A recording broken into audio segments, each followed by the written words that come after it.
that's nice. I'm gonna hang up the phone. No hissy fit zone.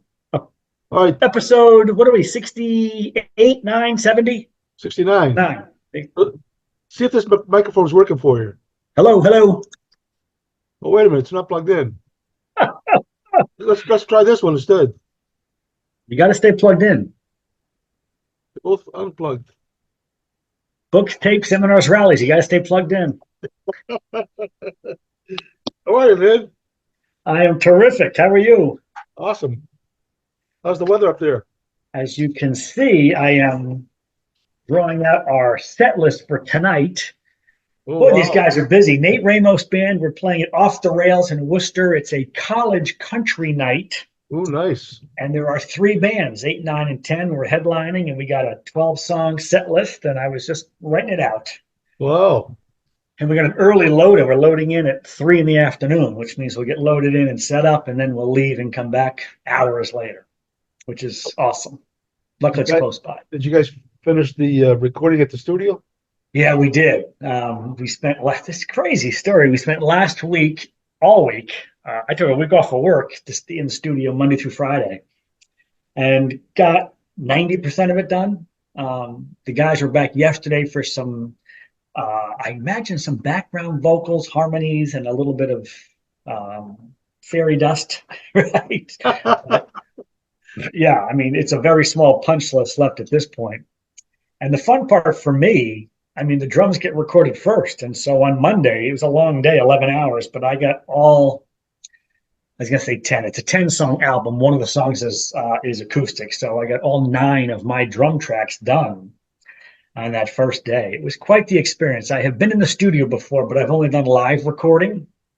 Yeah. I haven't done multi-tracks. And so he was really just recording drums the first day, but we were doing live scratch tracks. So we all had on headphones. We all had on a click track to the beats per minute on each song, and we're playing it live just to keep the energy going. That was his idea versus recorded scratch track. So we were all there, and we had decided earlier as a band that we should all be there all week as a band. It's not just like I'm going to finish my stuff and I'm out of here. We are constructing all week and organizing and just downtime together and having lunch brought in and hanging out and I cannot say enough about Roger LaValle. He was our sound engineer. He's a very big Worcester name in the music world and musician, and more than any, just a terrific guy. And his knowledge was amazing, and his little suggestions or massive suggestions as we were in there, little things he was adding, it was quite the experience. So Awesome, yeah. I'm really anxious to hear this. I have a lot of video and pictures from the experience. Nate's going to then start to release singles. We have a club that we have rented or held for an album release party on June 8th in Boston, Saturday, June 8th. And album release party. I say that, I hear this come out of my mouth, and I feel like, it's like imposter syndrome is just like, slapping me across the face, hosting an album release party. But my buddy Joe is coming in from the West Coast. I think we've got a couple of people coming in from the West Coast for this, which is going to be a ton of fun. Wow. Yes, Joe's +1, we'll call it. So fun. And I got friends in Iowa and Wisconsin and Texas who are going to be flying in. It's going to be fun. It's a small club, but I think it's got 120 capacity, which is perfect. It's going to be a nice, intimate night and album release party across the states. That's the name of the album. That's the name of the album, Nate Ramos Band. So we're playing tonight. We've been playing a bunch of. We got a lot of. We just added 4 more gigs and having a lot of fun. It's a mind blower. In fact, after this, I got to run downstairs and I got a little bit of a drum intro tonight that I've never done before, and I just want to run through that a little bit before I pack up the drums and get ready to get out of here. So, Awesome. I'm very happy for you about that. That's awesome. Thank you. It's crazy fun.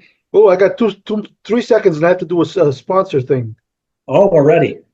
Yeah. Oh yeah. No, I don't even have a mug. I don't even have a mug within 6 feet of me. Look at this. I can't even hit a mug. The No Hissy Fit Zone is the sponsor today. That is, huh? Yeah. I hope that they get a sort of, I don't know, they must get some sort of discount. Oh yeah, for sure. I know Cross Country Mortgage wasn't getting a discount, but no Hissy Foot Zone, a little different. So of course now I'm looking forward to going to see Extreme over there in St. Pete. Oh, that's going to be so fun. All that touring they did, and you and I were both kept on looking at that, saying, when are they going to Florida?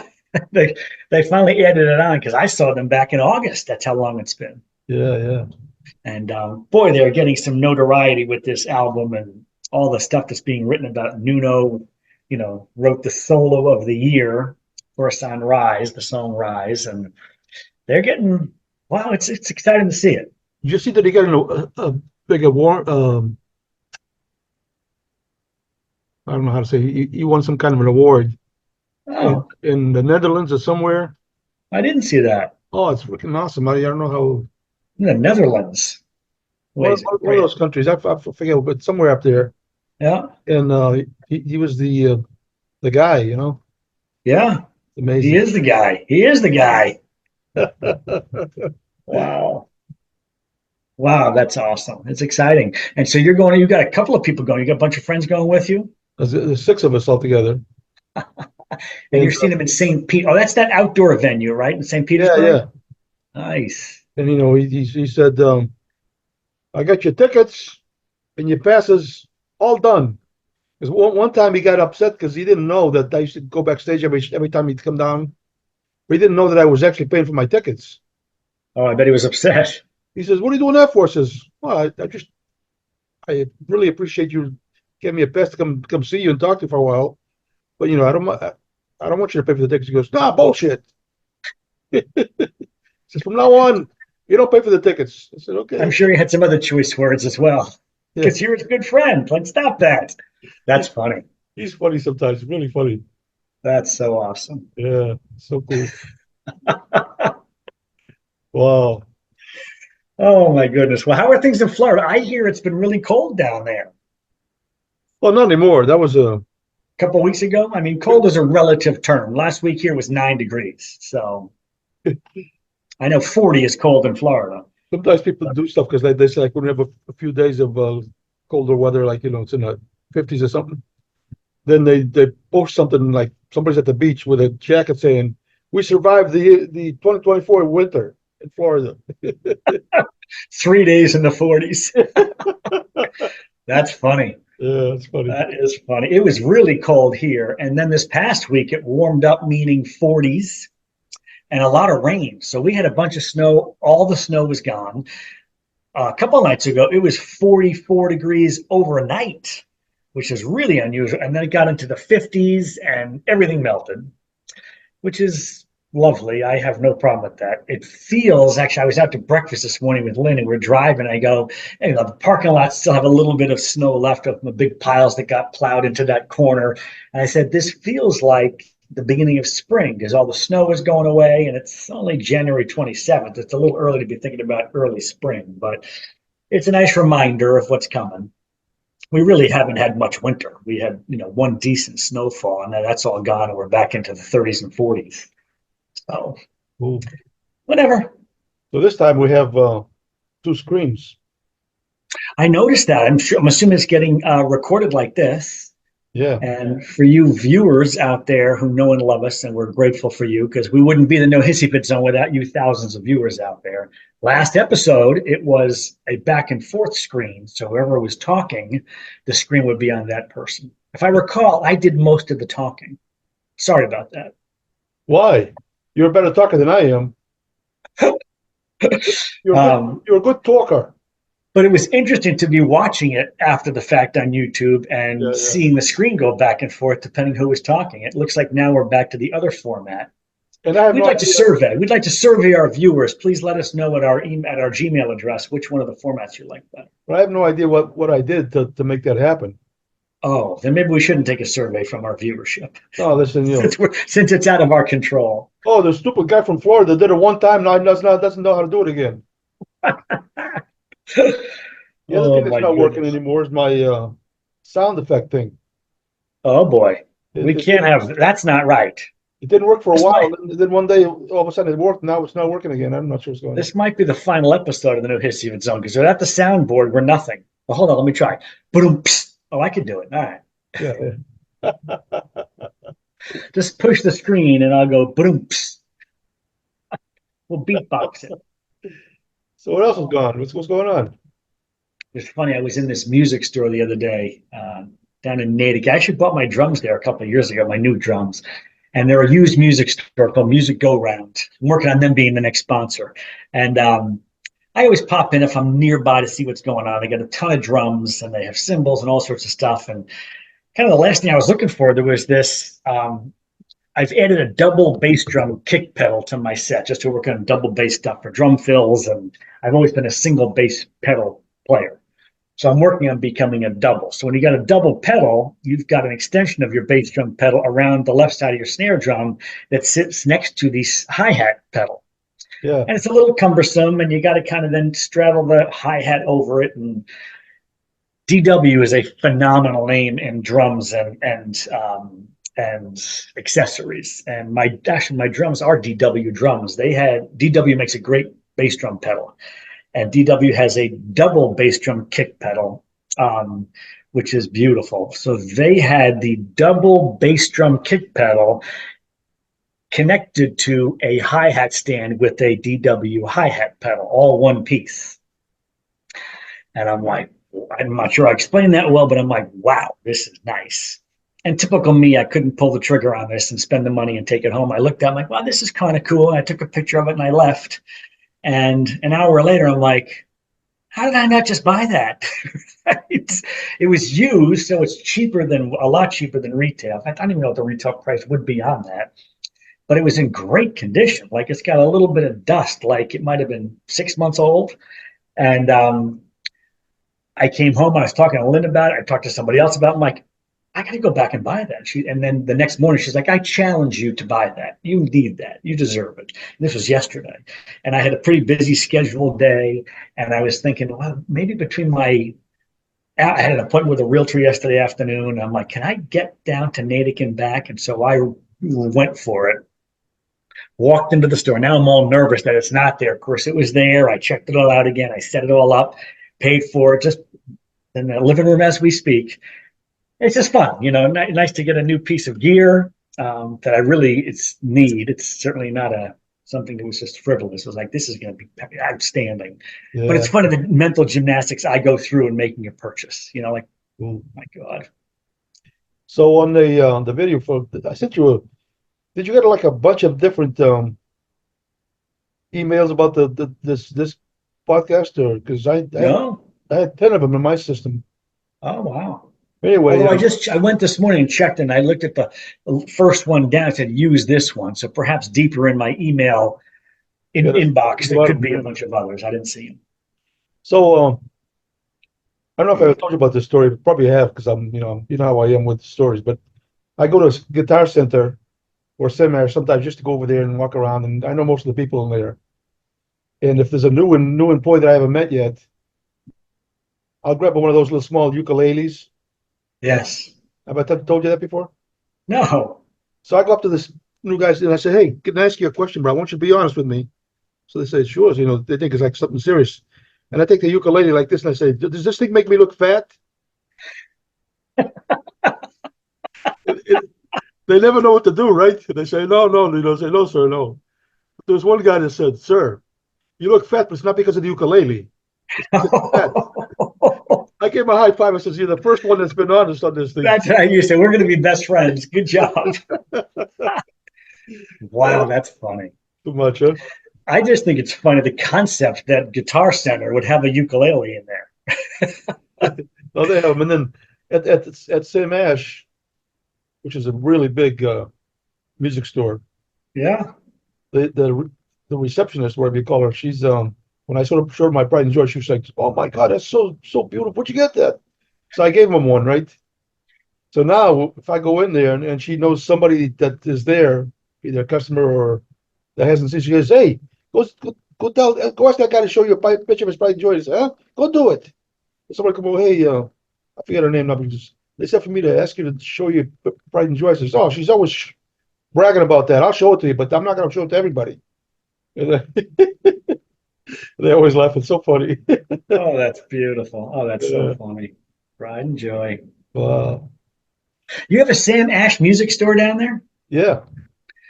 I grew up on Long Island. There was a big Sam Ash store, but I know they're still out there. I have not been in a Sam Ash store in decades. They always had a great reputation. And that's like the biggest store here in Tampa Bay. That's really Yeah, yeah. next time I'm down there, we have to go take a peek. Pretty cool, yeah. Love that. But then there's a store in Tampa called Replay.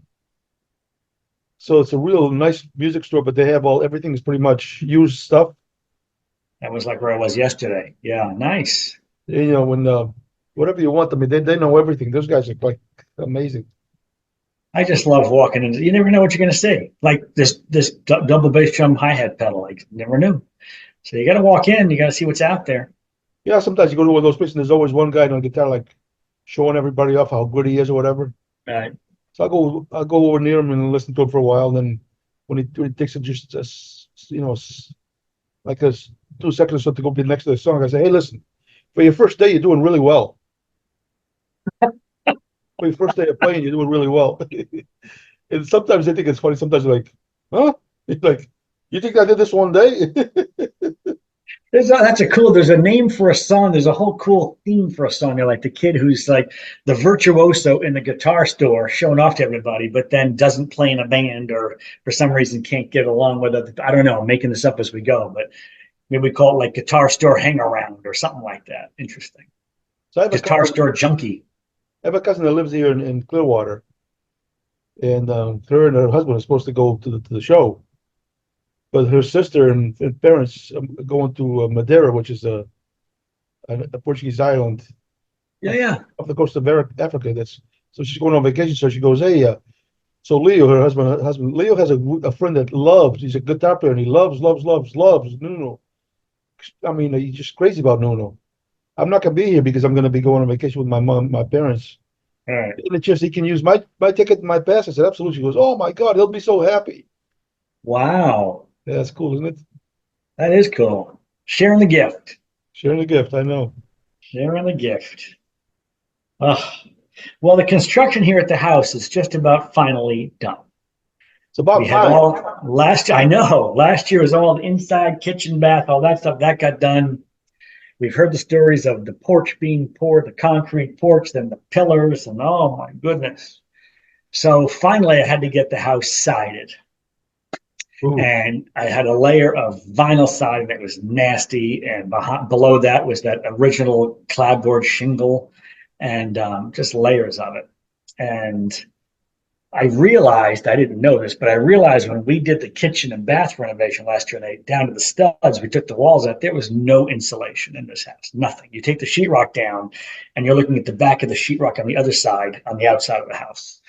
So when they did the kitchen, bath, and laundry room, which is about half the perimeter feet of the wall, they insulated. So I knew the other half wasn't. We have a program here called Mass Save, and they come into your home and do an energy assessment, and they do lots of stuff. One of the things they do is they cut holes and blow in insulation from the outside to insulate your walls. Mm. So I coordinated their visit with the siders because they're going to drill holes in the house that are 2 inches.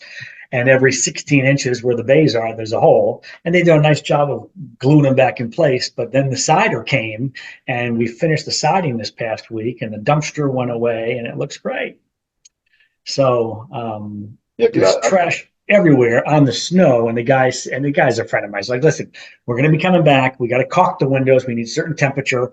And then when the snow melts, we're going to come back for a cleanup because there's going to be stuff everywhere where the snow melted, and you walk out and there's trash everywhere, little bits of this and that and pieces of wood and nails. So they're going to come back and do all that, but it looks spectacular. So and then yesterday, the electrician came back who had wired in lighting for the porch, and he installed the lights. And so I'm going to show you a picture. Last night I got home after dark, and here's what I drove into. Look at the lighting on this porch. We have nice, yeah. Outdoor lighting, and there it is. Wow. Here's the house. So when I was up there, when I went up to your house when you're doing the gig, You know, the Well, and I had the VIP section. yes, I do remember the VIP. I never went inside your house, so next time I go up there, I want to go check it out. Well, for almost a year, the old wooden porch had been ripped off the house, and it was a 2 foot, it was more 30-inch step up to get into the living room. And I literally had like a 2x10 running down as a ramp for a year, Wow. almost a year. And Lynn, as you know, is running the house. She's like Miss Pencil Skirt, high heels, and running out to do a financial seminar. And she's, and she was an expert. She's scurrying down the little ramp with her high heels on. And these two brothers, Joe and Eddie, great guys, who did a lot of the renovations for me and terrific work. Eddie sees her running down the ramp one day with the high heels. He's like, "Oh my God." And he came back in and he kind of secured it to the house. It was just standing there, it was just flopping around. He secured it to the house. And so now we actually step out to a porch, step down with a step to a driveway. It's like we're humans over here. So now I know why you talk about Lynn. She can do that. That's why you call her that. She's a keeper. She is a keeper. She was a keeper. She was a keeper long before she was, daintily running down the ramp in her high heels. But Well, that didn't hurt. That didn't hurt. now I did another thing for your behalf because remember the one time I was like everything was darked out, and now I have light on my face and stuff. Yeah. I'm actually cute when you think about it when I have light on it. This is another thing I've always known. Come on. Yeah. I'm not just a part of this no hissy zone because you got a clever brain. Tell a good joke. Although you're right, last time it looked like you were in the middle, like you were like spelunking in the back of some cave and doing the podcast. I'm 1 mile down in this cave, and I just wanted to see what it would feel like. I mean, I didn't put the light on because I wanted to see if it would look cool. It looked cool, but nobody liked it. Nobody said I I know why, because it just said cave. So I'm trying to think, why did I just think of this? But on my TV, and I have YouTube as a channel, so I can just go down the YouTube rabbit hole on my big screen TV, and I do it with regularity. And so, yeah, last night I came across one of these videos with these, and I guess this is a thing. People go out and they go through these abandoned buildings and they videotape their visit. yeah. And this guy, this was in Cleveland, and I forget, it was some big old warehouse, Westinghouse, or some company we heard of. It's just abandoned. And of course, he's at night, of course, and of course he's by himself. It's like I was getting scared watching the video. Like I had my finger on change the channel because I was ready to just go, I'm out, because that's how scared I was watching this guy's video of him just walking through this abandoned building with a spotlight on his camera. And he got the graffiti and he's down the stairs and he's going through these like dungeons. He's stepping through water in the basement and he's going on forever. And then he turns this corner and he like jumps and you see the thing, and there's a guy sitting in the back of the room, sitting by himself, staring into the corner, hunched over with no lights. I mean, and then the guy, he's like, "Yo," and the guy doesn't move. He's like, "Are you all right? Are you all right, bro? You need any help?" And I'm like, and I'm freaking out, like, "Oh my God." I don't know. I can't. I mean, it was interesting to know that people do this, but I could not do that. As intriguing as it is to stumble across this, I mean, oh my God. And then he walks his way back out and he says, I got to go back and help this guy. So he reaches into his pocket and he pulls out a $20 bill, and you're seeing it from his point of view. So he's like, he's got his hand in front of him with this, and he goes, I got to go back. He goes back to find the guy. He turns the same corner and the guy's gone. Wow. And he's like, dude, are you here? I got some money for you. And then they show he's narrating the video after he did it. And he had walked down towards it. And as he makes this turn, there's a little room over here. He didn't see it initially, but he saw it in the replay. That guy was standing in that room watching him as he turned and I'm like, oh my, Wow. whew, crazy stuff. I like the abandoned, like they'll go through the abandoned mansions, but that's in the daylight. I got no problem with that. I don't even know why I'm on this. This is crazy, but I was scared watching this video. Hmm. I don't know. Take that for what it's worth. I know. YouTube's Or amazing. edit this out. Whatever. There's everything on YouTube. It's amazing. And there's some great stuff there, I mean, but oh my goodness. Wow. So what's new in Florida this weekend? What do you got going on? Well, Waiting for Extreme. I know, but that's not until March. March. I'll be here quick. February 1st next week. Yeah. So how many months have 28 days in a All of them. Oh, Oh, boom. this year it's even different. We have a leap year this year, February 29th. In fact, I said to Lynn, it's a little short time at this point, but we should get married on February 29th. How cool would that be? And that way that you only have to give her a gift every 4 years. That is some genius thinking right I like there. the way you're thinking, buddy.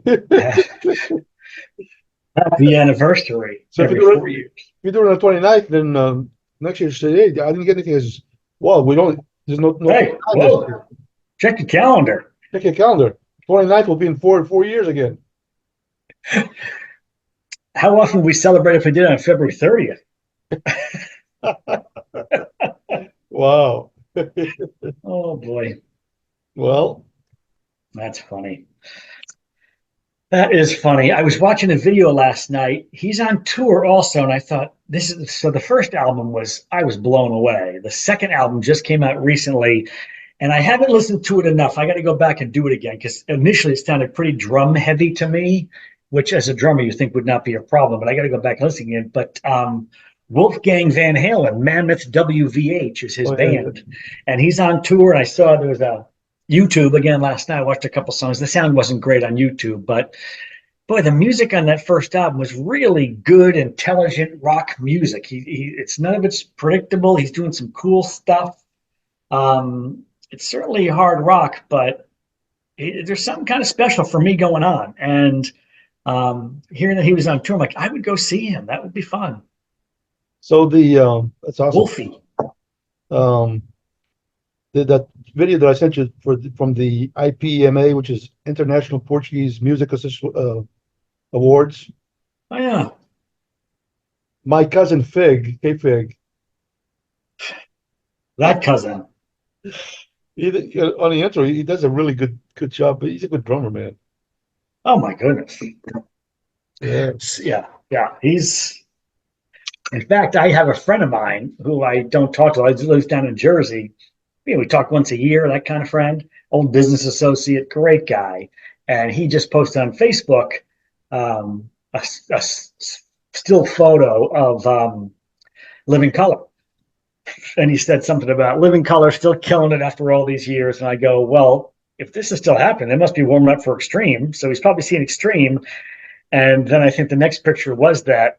So I added a comment saying, so you just saw my drum teacher. And then he did another one. I think he had a video saying, get the funk out, and Extreme is just killing it at wherever he was, but he just saw them.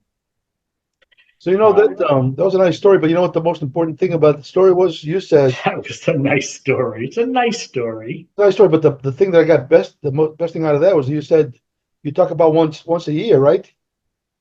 How come I can't be that kind of friend for you? We talk way more often. I'd rather talk once a year than as often as we do. Hey, can I get an application for that membership of friendship with you? We should just be like Joe Rogan, do one podcast that's about 2 hours or something, and then we should be done here. 2 hours. So here is the very first 2021 Hard Rock Mammoth WVH. That's what the album looks like. That's his first one. Great one. Oh, Great stuff. Great stuff. I'd play it for you now, but that wouldn't work. they sound like Van Halen. Or They don't sound like Van Halen at all. Although it's a hard rock album, it's just very melodic. He's got a really cool voice.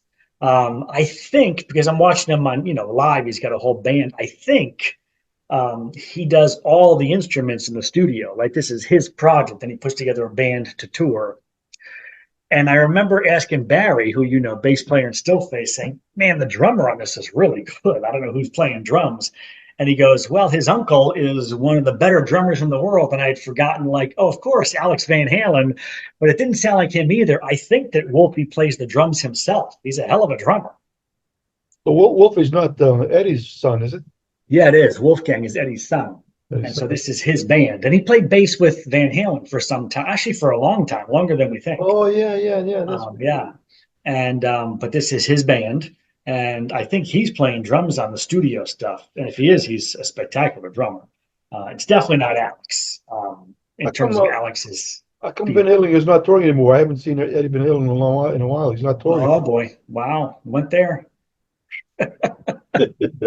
I love the story. I'm going to tell it before you do of Nuno. And another story, because now the new album's out and it's been in the works for a long time. So years ago, Nuno told the story of he's in his home studio doing some work. And I would imagine it was kind of like, if I'm in the studio, like, don't disrupt me, don't interrupt me.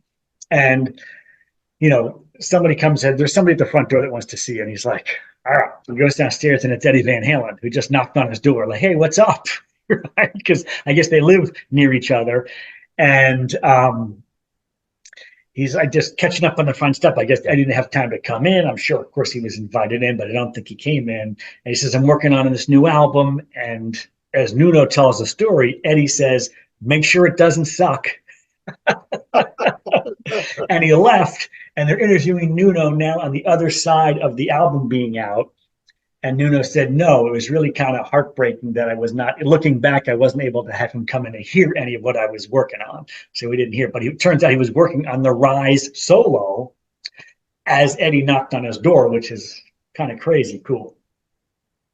So, Dweezil Zappa, I think it's Dweezil Zappa. Yeah. Dweezil. Is it Dweezil, something like that? Yeah. So, he was working with someone new. They were doing so he says, "Hey, I got a quick stop. I have to make. You mind?" He says, "No, it's okay." So they go to this place to stop, and they walk in. There was Eddie Van Halen's house. Yeah, love it. And Eddie was working on something, and then Nuno saying, "Man, look at this. This guy's tone is amazing. How does he get this tone?" So after when we were done, Eddie says, "Hey, try the rig, man." And Nuno's like, like a little kid. What? I remember hearing that. Like, I can't play your stuff. I'm scared I'll screw something up in front of Eddie Van Halen. So, how Eddie Van Halen was all the tapping stuff that he would do on the guitar. Oh God, yeah. So Nuno started saying, "What am I going to play for this guy?" Right. He's thinking to himself, "What am I play for Eddie Van Halen? It's like my hero.